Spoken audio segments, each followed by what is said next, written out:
Welcome, everyone, to the latest episode of The Everyday Investor. My name is Darcy Unargo, and today I'm catching up with Blandon Leung. And Blandon assures me that there's no right or wrong way to pronounce his last name. So we're all good if you need to say, hey, I was watching this podcast with Blandon Leung or Lun, up to you, right? So how are you, Blandon? You good? I'm very good, but I gotta say, because having kids now, you always catch daycare bugs. So I would say not at 100% today. So do excuse me if if you're not hearing me properly. You're coming through loud and clear. You're all good. And what I'll do is I'll just kind of frame this a little bit, Blandon, because I've caught up with Andrew Malcolm on the show maybe 6 weeks ago or so. When we were talking about his new book, the three property formula, the 3PF.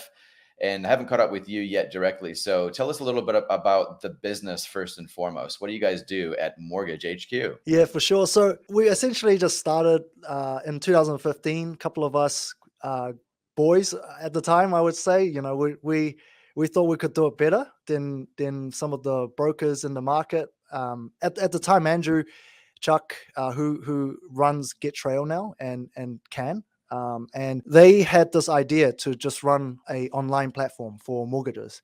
And then for myself, I kind of had a similar vision, but I came from what was called 150 Group, but now called Lifetime. At the time, I saw that, we were doing everything traditionally, like through paper. And don't get me wrong, I think there's a lot of merit in what that process looks like. But at the time, I was trying to transition into online, like building an online presence, doing things more online. And then I met these guys through a mutual friend. So one of my good friends who's in the software space, so they know Chuck, they're like, hey, I saw what you're trying to do. You should meet up with these guys. And we caught up in a cafe over coffee. 1 hour later, we're like, yeah, let's do this.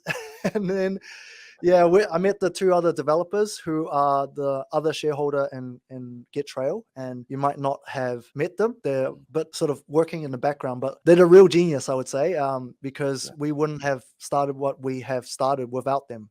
They built like an online application like overnight. Like we're like, okay, we want this, we want this, we want this. And then they just built that overnight, and we kind of just started working together for 3 months, just trialed something. And at the time, because interest rate was going down a lot, and we turned on the marketing, and leads were just pouring in. So we just started getting on the phone, and it was just like this. We had like 5 people in a small room, and we just worked day and night. And that's how we started, just helping clients getting lower interest rate, because we thought things were a bit old school at the time. And so we wanted to try something new, but being young and naive, I think we maybe focus more on getting people rates. But what really people needed, we realized after a while, was how to build wealth and get good advice around it. And that's what we continue to build the business on. That's cool. So building the business on the ultimate outcome, get wealthy, versus the shallow sort of outcome that people were coming to you at the start with, right? Like just getting a good rate. That was what they were fixating on, right? But Yes. how did you kind of come to that realization, being young, dumb, and full of great ideas? You started this business.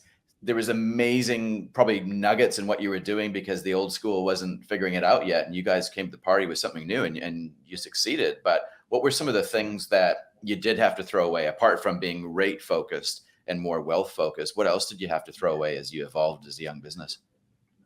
Uh, we learned really quickly with marketing. It's really important that you have to comply with what the bank wants. And that's because essentially you're doing business with the bank and they're your business partners. So that is a lesson in itself in terms of how we do marketing. And actually, what we found over time as well, if someone comes just for a lower interest rate, they can very well just go somewhere else, after a while. So those are some of the things that we learned really quickly, and we kind of changed that the front end message to how do we actually bring value in terms of what we're doing. Lower interest rate is one thing, but how do we structure the mortgages is going to be really important. And so we focus more on the structure and the messaging. But then over time that actually evolved to, well, actually, how do you utilize your equity? Because those are I would say the process that you have to go through is like, well, you focus on the immediate rates, and then actually longer term, slightly in the medium term is about your structure, and then the longer term is how you utilize your equity position. Does that answer that question? Yeah, no, it does, because effectively what you're saying is that starting out in this industry and really pushing through and innovating, you're doing kind of something similar to what people are, who your clients are when they're buying their first home. They kind of Mhm. they start off focusing on the things that are like the headline, but then they eventually dig a little bit deeper and go, no, really, it's about building equity. And if we're going to get rid of debt, there's more than one ways to do that. So I think that's really cool. And what I like about you guys is that, because I've kind of been talking to you guys over the past few months, and what I really admire about what you're doing, or what I kind of resonate with, I guess, is that you're passionate about what you're doing. You think about it all the time. You read a lot of books, you learn about things, you do a lot of content on YouTube, and you're sharing your knowledge freely, and but you're passionate about it. You're not just sitting back there collecting rent from business that goes across your desk and you're disengaged because your real life is somewhere else. Like, you're passionate about this, right? Is that right? Yeah, definitely. Like, I mean, the reason why I started in mortgages is I started in insurance first because, funnily enough, right, I did a finance degree, and like I wasn't always good at school, but played games for a while. I only started going to uni at 21, but my dad, Asian dad, like they never have something like good to say, right? Usually it's like, hey, what have you not done? Why are you not getting the grades that you should be getting? And so at 21, I was at this stage in my life where I felt like I wasn't really getting anywhere. But then he said something really encouraging to me. He said, Blandon, if you put the same effort that you put into your gaming as anything else, like I think you can achieve anything. And so that encouragement gave me the enough to get started in uni. And I did finance because I was like thinking, okay, I want to play finance like a game. So did the good degree, and then I realized after I finished, I realized my parents, they were in the situation where they have been frugal all their life. Being young, I remember we're not allowed to buy extra things that we don't need. We're not allowed to buy, like, toys is not a, like, it's very rare that we get a toy. Like I can hope from it from my auntie, my cousins, but not from my mom and dad. And so we were always being frugal. And what happened is I thought, we're quite financially well off. But after I finished my degree, got in this industry and understand, building wealth a little bit, Rich Dad Poor Dad was a big influence as well. I realized they have not been investing much. You know what I Mm. mean? Like in terms of wealth building, they have saved all this money. They try to pay off their mortgage, but there wasn't much of a retirement savings. And then what I realized when I was in the industry as well, about 7 out of 10 people that I talk to are in very similar situation. Hardworking Kiwis, they want the best for their family. That's why they upgrade their homes, but they don't really know what to do in terms of investing. So I think KiwiSaver was a massive initiative that New Zealand did to really try to propel this forward, but is often not enough. And I think that's why property investing is such a close thing to my heart, because I truly believe that. Well, it's not even about my belief. It's if you just look in on paper on the numbers, right? One property makes a huge difference in someone's retirement future or financial future, if that makes sense. And so that's, yeah. That's totally making sense to me anyway. I think, like, a lot of our audience is probably already on board with the idea of building wealth through property. I kind of view that as that's probably like the gateway, right? It's almost a rite of passage to own your own home if you can. If you can, you should. It delivers good outcomes. You got to live somewhere. It's foundational for wealth building, but it also is great for intergenerational wealth, which is so important in this country because it's not going to happen for you here. This is the land where we make it happen. And so, obviously, being new to New Zealand, it's a Mhm. little bit daunting, but this is the place where everybody has a go. And I think New Zealand is full of people that have come here with nothing and they're trying to make something out of nothing now.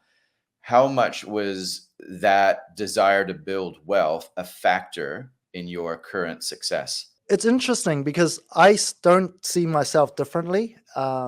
I identify myself as Chinese descendant, but because I've been here since I was 9, you kind of adopt the Kiwi life. But at the same time, when I grew up, I started feeling that I fit in with the Asian culture a bit more. Like most of my friends after I was 18 were mostly Chinese. So was there a factor on being migrant and that pushing me to build wealth? I think maybe to a certain extent, but not a massive amount. But just seeing my parents. So since I was in, well, they call it Form 1, but or you can say it's year 7. Um, the kids, that's what they call it these days. I see my parents working really hard, right, and takeaway. So I helped out since I was in Form 1 or year 7, and after school, like there was a massive sort of emphasis on helping out at the shop, opposed to doing my schoolwork. My parents don't check my schoolwork. It's all about, hey, did you help out today? Hey, stay for a bit longer, right? And that was my main focus. And I think that got drilled into me that I have to work hard, have to build a financial future for the family. And I think that that has a bigger influence than the fact that maybe I'm a migrant, but maybe that's why they are working so hard, because they're new here. So yeah, you could say there is some relation there.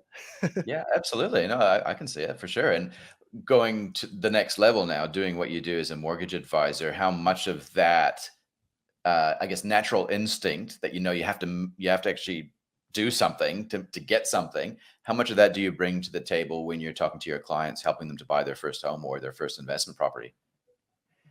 Yeah, definitely. I think with anything, um, if we don't try, like the only failure is if we don't try, and failure comes from inaction. So it's really important that we are always taking some action, and I truly believe that. And if we can help our clients to see the future that they want, and it's actually achievable if they took little steps towards it, that is what really drives me to do what we do, because Mhm. we've seen the difference that things like properties can make in a client's life.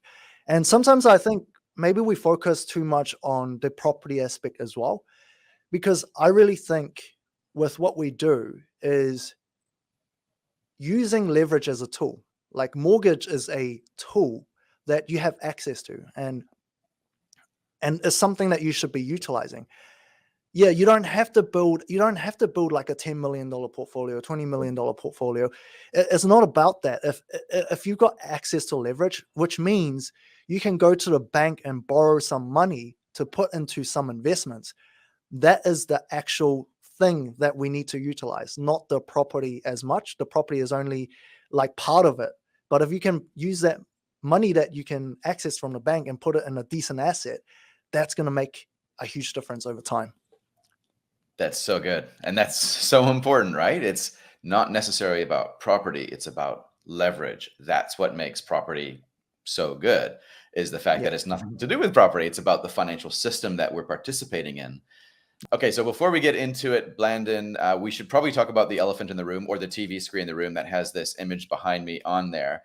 We've got an event coming up on the 24th of November, which you are actually going to be presenting at, which is going to be awesome. Woohoo! So, yeah, really looking forward to it. Thanks for agreeing to do it. News of the Money World Live 2022, 24th of November. Check out the details in the show notes. We're about 25% sold out now.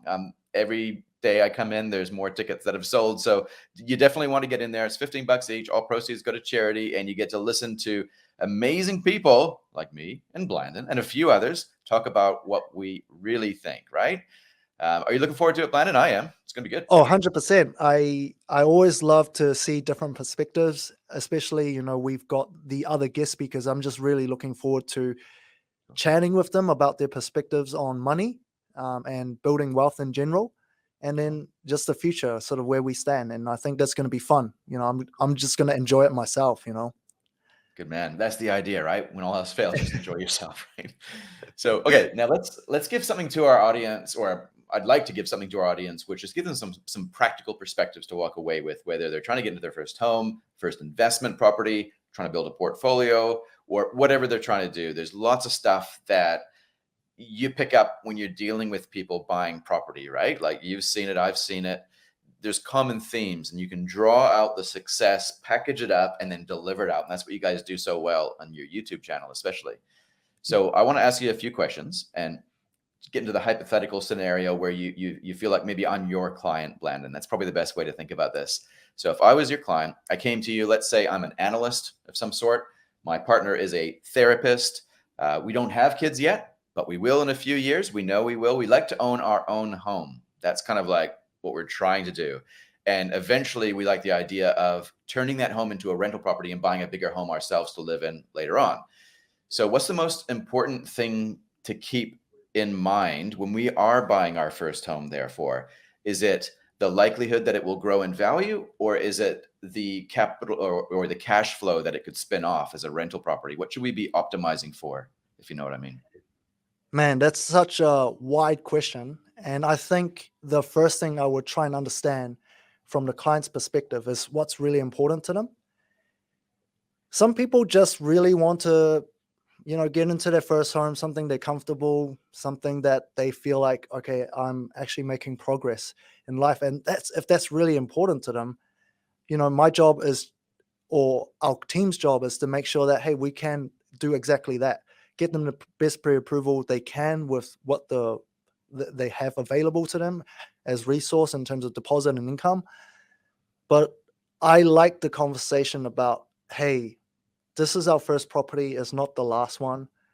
I like to make a wise decision so that when we do have kids, when we want to upgrade in the future, when we are in an even better position than now, we're set up for that. And because that's something I live as well, right? The first property that I bought was a rental, and it was a 3-bedroom, and we didn't need 3-bedroom at the time. So we just rented a 2-bedroom. It was basically 1 bedroom plus 1 study. So that way we can invest in something bigger, and, we're getting a return on that money. And then, we're spending less on our living expense. So first question is just to really understand what is really important to client. And the thing is, you can't impose some ideals on everybody, like your ideals on everybody. It just doesn't work. And so it's understanding what's important to them, but do give them the encouragement to think a bit further ahead. Okay, so if you buy this property, you max out your lending, and then now majority of your income is going towards the mortgage, then what? And also, I would say there are 2 school of thoughts as well here, because if you're talking about the person that's ready to buy, they've already made a commitment that, hey, like I do want to do something. And that portion of the market sometimes is, even though as a mortgage brokerage firm, you market for people like that to come to you and have a conversation, what happens? You end up attracting maybe 7 out of 10 people who are actually not ready. And that's actually a market, that's a much bigger market, who people who are not ready, and there is a bigger problem to be solved. And as a brokerage, it doesn't make economic sense, for a lot of mortgage brokers out there as well. It's like, well, they want the person who's ready for a mortgage, but the people that are not ready for that mortgage, we just keep seeing that actually they're not really being served. They're not really being served in the market. And so that market, we created a new product, which is Wealth HQ, to try and equip those people. So if you go, okay, well, actually, they don't have the deposit, they don't have the servicing yet, what should they focus on?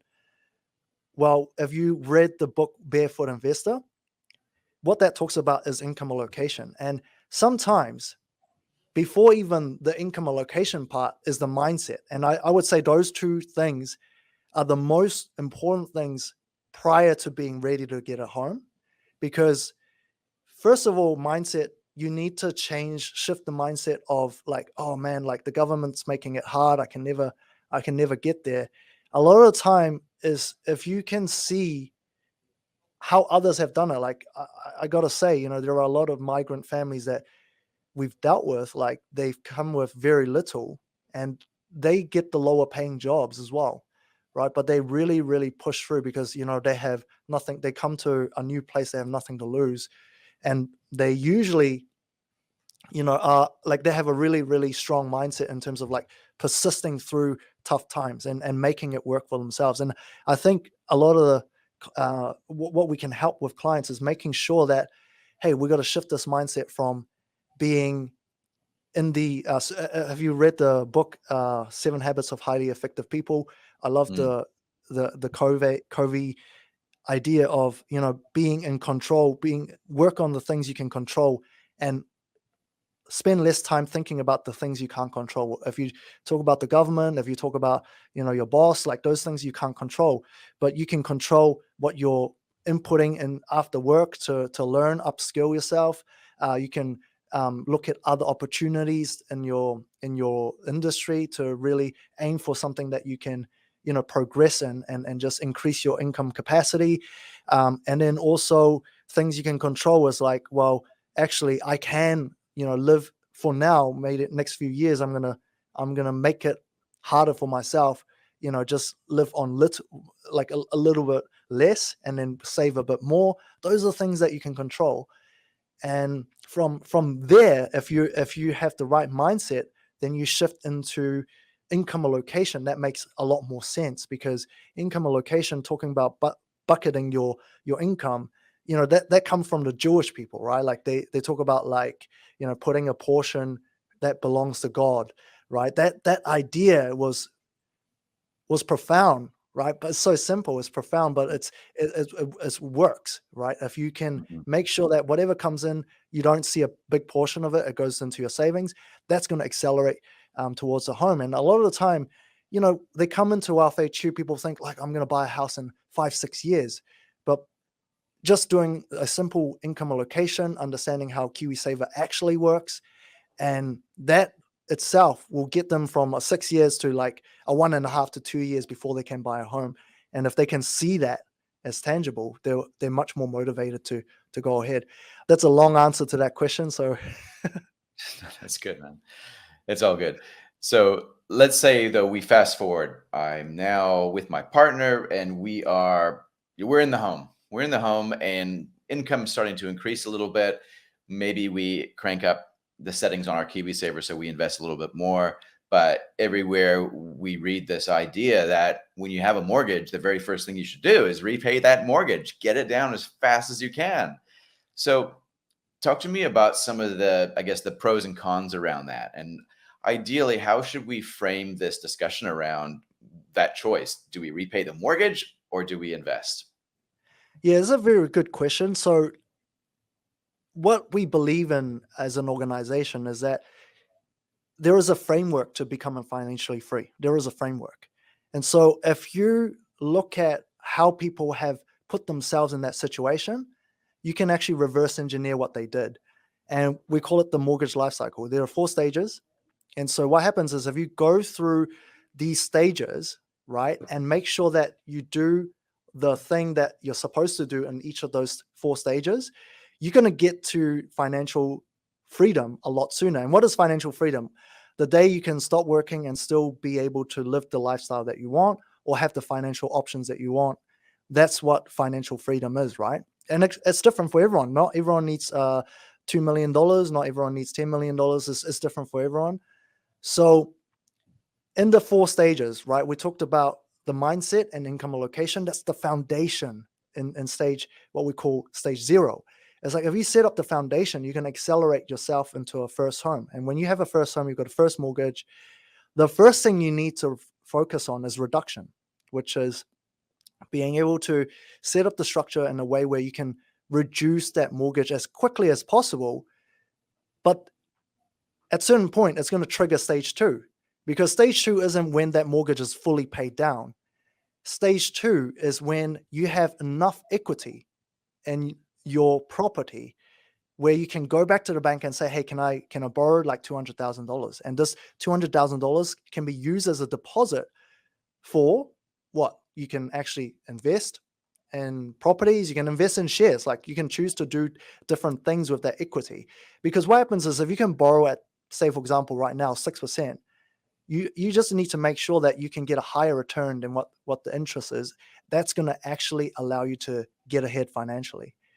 And the reason why property makes sense is because obviously you've got the cash flow, which can cover the interest rate, and then you also got the capital gains.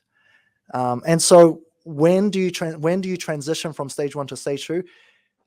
Again, the summary is, once you've built up a bit of equity, 150, 200K, you should start considering, okay, what is property investing? Because there's a mind shift that you need to go from, like, okay, we talked about how to save money, we talk about how to save for a deposit, but now you have to go from this mind shift from like just saving money and what things cost to like, okay, what's my return on investment? And you have to start becoming an investor, right, to see return on investment. Yeah. Do you find that that's often quite difficult, Blandon? Like that shift from having faith in your own ability to reduce the debt to faith in the market and becoming an investor? Do you find that people often struggle making that shift? 100%. And that's why the educational piece is so important to us, because often transitioning from a stage 1 to a stage 2, it takes ages, like especially the different personalities, right? Like we actually talked about this earlier today in our advisory meeting. It's like, hey, there are different personality types out there, and we got to make sure that we are tailoring the conversation to the different personality. And we try to just simplify this through the 4 birds. You can actually look it up, DOPE, the bird test. It describes the different birds that you would be, and how that would change your buying decision. Like an eagle tend to be someone who's more driven and just results orientated. So like, hey, I don't really care about the details. You get me the results and I will trust you, right? You've got the peacock, who is more competitive in nature, more talkative, and they're about the big picture, right? Sometimes, yeah, they might make mistakes, but if they're competitive in that nature, and as long as they get the result, again, that's probably easier to work with a lot of the time for advisors. But it's the owls and the doves. So owl is someone who's much more analytical. They might take longer to make decisions. And then owl is someone who is about making sure that the people around him are happy, or her is happy. And though that personality type takes a bit longer to make decision. And so it's trying to understand that personality type and changing the way we interact with those clients so that we can find the right medium or the right way to communicate, educating. Because not everyone wants advice and not everyone wants education, right? But you can have a good conversation and try to really invest your time into understanding what's important to them long term, and seeing that, and help them see that it's achievable. But you're right, and Darcy, because transitioning from that mortgage, hey, paying off that mortgage, to an investor mindset, that's the hardest. But that's why the foundation is so important, because if you get your income allocation right, and at the end of the month you're seeing money in your bank account, and you've got to a point where you've got 6 months of emergency savings, like I am quite certain you will start asking the question like, oh, is there a better way to use my money? Is there a better way is there a better place to put my money? But if you don't get that foundation right in the first place, like it's really hard to shift from like, oh man, I'm just trying to chip away at this mortgage. It's not going down. Like I've been paying it down for 3-4 years now, and it's not going down. I'm not making a dent. I'm not making any progress. So that's why the foundation in stage 0 is so important. Yeah, that's good. So let's talk a little bit about you and your journey then, because I'm sure you've got a few tasty nuggets to share with us around that. And I was watching one of your videos recently where you did share a little bit about the story around how you're in a position right now where you own several properties that are worth a bit, and you also have helped thousands of people probably do a similar thing. And so now that you've seen it work in other people's lives, you've seen it work in your life, if you could go back in time, say 10 years or so in a hot tub time machine, what would you do differently to do it better? It's quite interesting, this question, because it took me a while before I started valuing the impact of a mentor. And sometimes you just don't get the information that you want unless you pay. Like, because a lot of the time when someone's way ahead of you, there's no substitute for actually paying them for it. Like their time is worth so much, because there's an interesting conversation about, someone like Warren Buffett young Warren Buffett went to Benjamin Graham, which is like his mentor at the time, right? About like Warren Buffett is the shares guru, and Benjamin Graham is the shares guru's guru, right? And Warren Buffett's like, I'm going to work for you for free, and Benjamin Graham's like, no thanks, you cost too much, because like his time is money, right? And if you come in and I have to show you things, that is money for them. So that's why mentors cost. But now I see value of mentor. I pay a lot of consultants to because they do certain things much better than me. And I would say is finding somebody that has walked a path that you want to walk, and making that investment in the beginning. And I would say there are a lot of mentors out there that I definitely invest in. Like if you look at GRA, Matthew Gilligan, their course is only something like $750. It's like a in the classroom sort of course. You don't get the one-on-one time with them, but they give you like a general knowledge. But if you go to like say, I think all the property mentors out there, if you start from a place from like not having a property, it's actually worth a lot.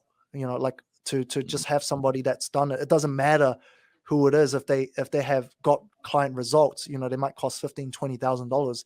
That's a really good investment to make. But obviously, I know not everyone have that kind of money. I actually tried the property apprentice as well. I've gone, like I follow Ron and a lot of his work. They did the caravan thing, Asset Lab. Like those guys are amazing. They really genuinely passionate about helping clients learn about properties. And I would say, yeah, definitely, like just the mentorship is would be the biggest difference. And I don't know how I would have convinced myself, but like, yeah, if I could go back, that's something that I would definitely do and Yeah. pay more for. That's interesting that was the first thing that came up was the mentorship. And you also believe that it would have been hard to convince your younger self to do that, because that's kind of now the position that you're in a way, right? Now your job is to convince other people of the value of advice to do what they're doing so much better. Yeah. So now that you are like I guess a professional at convincing your younger self to do that, what do you think are some of the biggest barriers? Is it kind of like we don't know what we don't know? Is that kind of like the biggest issue, you think? Yeah, 100%. And it's the Dunning Kruger effect, which you and Andrew actually talked about, and it's in the book, Mm. right? There is a research that shows, the confidence level of somebody, right? If they first read about something, they they just know a little bit, but what happens is their confidence level like shoot right up, right? This is true for myself as well. Like I find myself as like, if I find a good article about cryptocurrency, if I read about it, and then after the article I feel like I'm an expert in that area. And that's the same for many things, right? We read one article, one book, and we feel like we're an expert. But and the research shows that their confidence levels shoot up, but actually the competency is not yet there. And what happens is they also tested the people who are very competent, who are very knowledgeable in certain field, and they usually underestimate how much they can actually achieve. So there's this discrepancy, and it's just understanding that bias that we have as a human is like, okay, there's actually a lot more that I don't know. But Yeah. what's the best thing you can do as like, someone just like, okay, I don't want to pay for mentor. Find a small investments that you can make. There'll be like, $50 course that you can buy online. We actually created something like $37 online, right? Yeah. It's a bit small commitment, but you get a lot of case studies on exactly how people are doing things. And it's just finding those small investments you can make. I love the 20 rental in 1 year by Graham Fowler. Has a lot of foundational principles about property investing. Um, that's like $30. And then you got property, 3 property formula. We sell that, I think, $25 or $30. And just reading Because that's another way to get cheap mentorship, is like you don't get the one-on-one, but at least you're really pushing yourself to go, okay, you know what, I'm gonna spend 100 hours learning about this one thing before I go do something. And because this 100 hours is about your next 10 years, I think it's definitely worth it. But it's when we are ignorant and just go, okay, I'm going to spend 1 hour on YouTube and I feel like an expert, I'm going to go out there and do it, then you know, you're going to slow down your results. But if you can commit to 100 hours, I really think that would make a huge difference long term. Yeah, no, I totally agree. And kind of connected to that, I guess, is this other picture here that I'll share on the screen for those that are watching, and for those that aren't, yeah, you should subscribe to us on YouTube, and then you'll get this one. But talk to us about this, because that's kind of like almost a little bit about what you're saying, right? There is Yes. a possibility that, hey, it's a little bit of work doing what we need to do to actually get to the point where we take some action. And we've always heard this, that, hey, jump in the pool. It's cold to start with, but it's warm once you get in. Once you actually start moving, the amount of pain that you experience is actually a little bit lower because you're getting some wins on the board, right? Is that kind of what this tells us, this graph? That's exactly it, Darcy. So what this graph actually mirrors is in physics, there's inertia and momentum. So the long story short is, like, if you try to push a car, right, like it takes a lot of effort to get it moving in the beginning, right? But before you started getting like good results, when momentum is like, once it starts moving, actually it's like quite easy to push. And that's a lot of what clients struggle with these days, right? It's like, well, Yeah. actually, oh yeah, I want to have financial freedom, I want to build wealth, but in their head is like, man, there's too much effort, I don't want to start. So they're in this red zone where it's like, it's just in their head, it's just so much effort to get started, so they don't ever start, even though that's something that they want. And so that's why, us exist, financial advisors, right? Mm. Our job is to lower that slope. You see, that slope is so big, but if you can get the right mentor, the right team around you, they will tell you the shortcuts. Like, maybe they don't give you the exact answer and like, do everything for you, but at least they can tell you Mm. what are the most important things that you need to learn, so that you're not spending all of the effort to just start getting some result. Because on the green is like, when you, like, on the, over time, you're getting more results, right? um yeah, like there's a couple of ways to look at this. It's like, it takes a lot of effort to get started, Yeah, before you get like, getting action. But you can also say it's results. Like, when you that's start right. getting results, is, yeah, you get Yeah. momentum. And that's why I think, like, if you ever manage a team of salespeople, for example, the best pathway to success as an organization is to help them to get some runs on the board, right? Because the number of Yeah. wins always helps. But that pain, I guess, is manifested in different ways for different people at the start of their journey. Like you mentioned, $20,000 for a course. Well, man, that's pretty painful for some people, right? But then Yeah. it's like $40 for a book. Or $37 for a course, or in some cases, you can just watch something on YouTube for free. But either way, the pain will manifest itself either in dollars that you don't have, or maybe even time that you don't have, or ideas that make you feel uncomfortable. And Yeah. so I guess that's one of the things that we do as advisors, right? Is like a lot of it is psychological, isn't it? We're trying to actually unwind people, or remove them from some ideas, some paradigms, some belief systems, even family stuff that stops them from growing wealth. Do you, Yeah. like, when you're meeting with somebody, how much of that time do you spend on the psychological realm versus the analytical realm?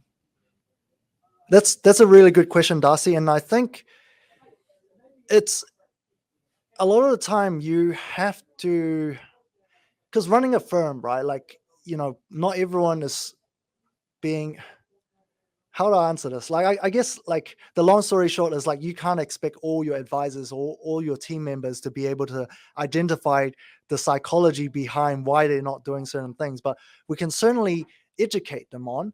And what we can do is give them content and equip them with content that's going to help the client understand that. And how much of it is to do with that? I think I would definitely, um, like I try to go with that line everyone's heard of before. It's about they don't really care about what you know until they know you care. And I think if we just focus on that itself, and if we can truly show care for our clients, then they want to learn more about what we have to teach them, right?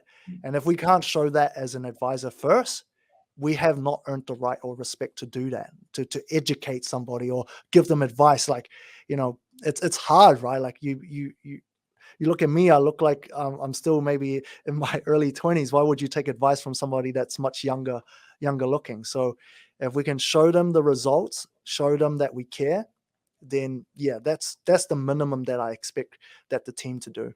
All right, so let's just zoom out a little bit. Have a think about where we're at. We're recording this we're kind of coming in for landing for 2022. Let's put it that way. And it's been a really, really interesting year for property in New Zealand and in a lot of parts of the world because of what's happening with central banks around the world turning up interest rates. That seems to have a dampening effect on sentiment at the very least. And people, even though they probably should be taking ground, are not necessarily taking ground right now because they're scared, let's be honest, right? So what was your biggest kind of observation, I guess, of 2022? As we witnessed interest rates increase this year, what was your biggest kind of takeaway from watching that all unfold? Yeah, biggest takeaway I would say, you really need to manage your cash flow well. Yeah. And certainly there was concerns for myself as well, like um my like at the beginning of the year, it's like, oh, like what does my cash flow look like, and how is that gonna impact if, like, let's say if we didn't do any business, or if the interest rate just shot up like way higher, how are the rentals gonna like stress test at that level. So actually, the learning is the same, right? Like the foundational principles to properties and how it should work are the same.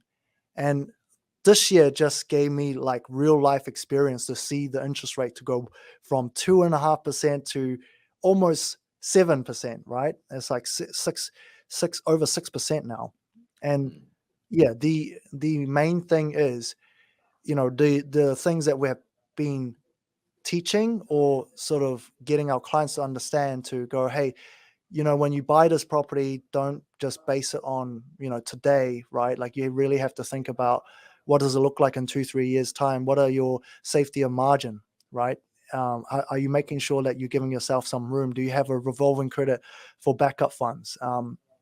What is the gross yield on this? Like, are you making sure that there's enough cash flow even if the interest rate goes up? So yeah, it's real life experience. But like the main thing that I would say, if I could take away from this year, is if interest rate went down back to 3% again, I'm just going to take as much mortgage out as possible and lock it on 5 years, because I know that is easy to achieve over 3% return. Yeah, it's easier said than done, though. Like I know some of my lending is, fortunately, I was able to get in under 3% for 5 years, and I remember talking to people maybe about, well, probably this time last year around, we could do this on a 1 year or we could do this on a 5 year, and it's always really hard, right? And even though we go through these times, it's for some reason hard to remember in the future, when we get into a similar situation in the future, that we should actually have a different response.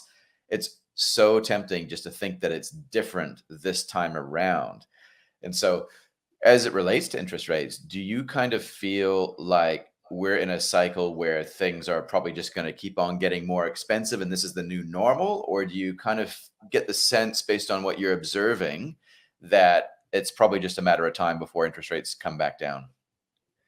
Yeah, because I guess I don't claim to be a economist, but I would say try to understand supply and demand. A lot of the stress from inflation uh, is coming a lot from the supply, um, more so than I personally feel is the demand. Because if you look at the demand, it's come down significantly, right? Construction, um, you know, people are less inclined to spend that extra money, because they know, like, oh, actually, it's going to be tougher time.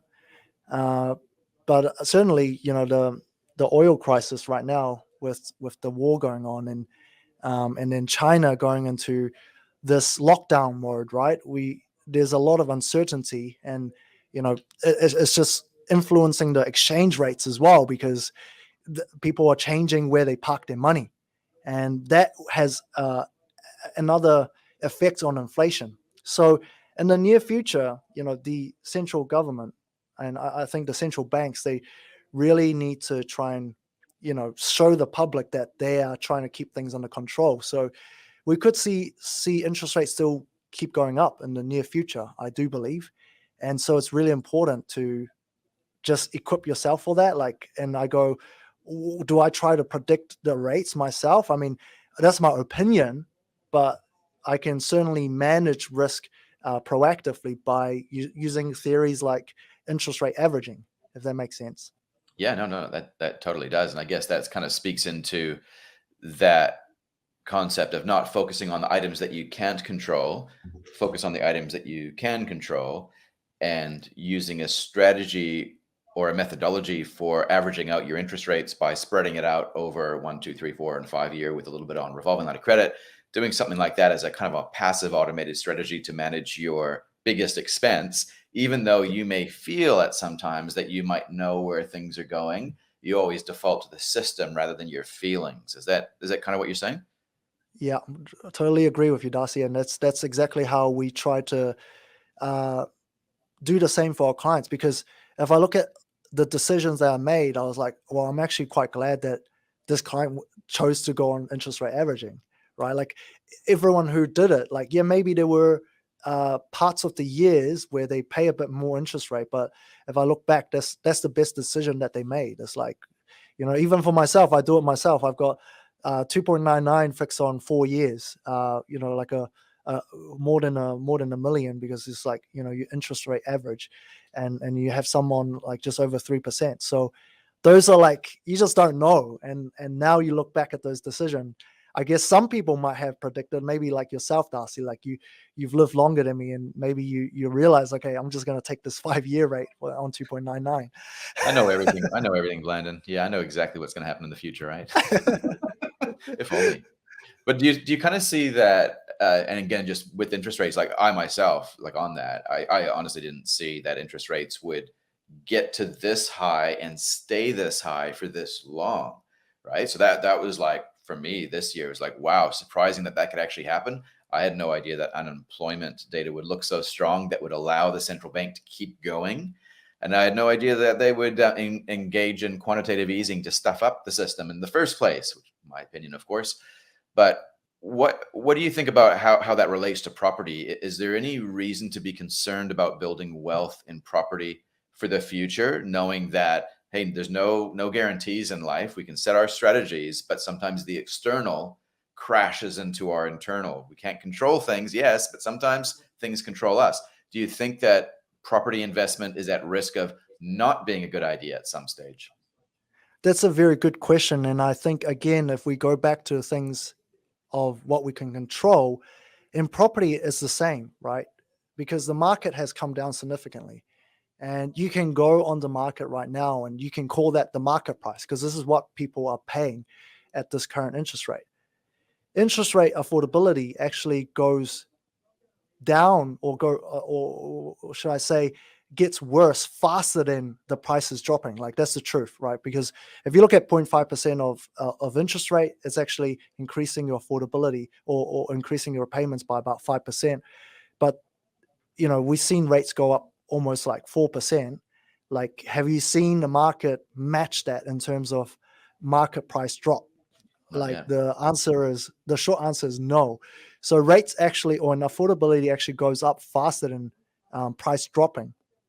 So what can we control in properties? First of all, is the price that you pay, because you can go out there and make 100 offers, and many of them will say no, right? You can make an offer that is 10% below what people are already paying, or 15% below what people are paying, and it's a numbers game, right? Like, it's at a certain like period, or like you make enough offers, somebody's going to take that offer because like the timing is right. And we've seen that for our clients. Like we've got these sites.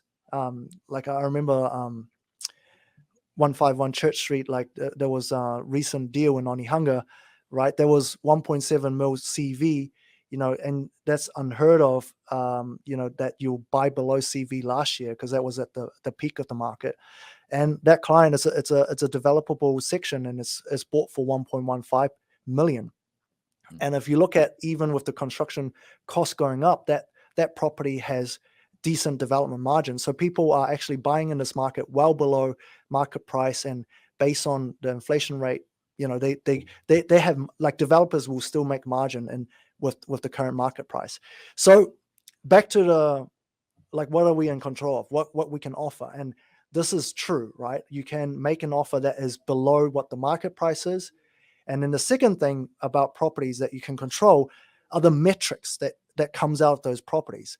Like, how much are the cash flow on this property? And are you comfortable with that? If you lock in interest rate for the next 3-4 years, are you comfortable with that? Do you have sufficient fund to weather the storm if the interest rate, like if you come out and it's 2%, like 1% higher or 1.5% higher, are you going to be able to afford that? So a lot of the deals that you would do in this current market, if you're looking to invest, is you're looking at high cash flow deals. So development deals have come down significantly this year, and it's all about the multi dwellings, or what do Americans call it? Like multi-family homes. Yeah, there you Is go. it? Multifamily homes. Yeah, I think you're right. Yeah. Yeah, like, I mean, there's multi-units, right? Or like you get multi streams of incomes on those property, Common and income. they have 10-11% yield at the moment. And then if you can find a city that's got a high demand for social housing, you're locking in interest rate at 6.5%, and you're going to be still cash flow positive for the next 3-4 years. So as soon as you lock in that property, you already know that you're getting cash flow into the bank. And that's what we're seeing, because the price have come down so much. You can lock in your future returns, and Yeah. that's the beauty about properties.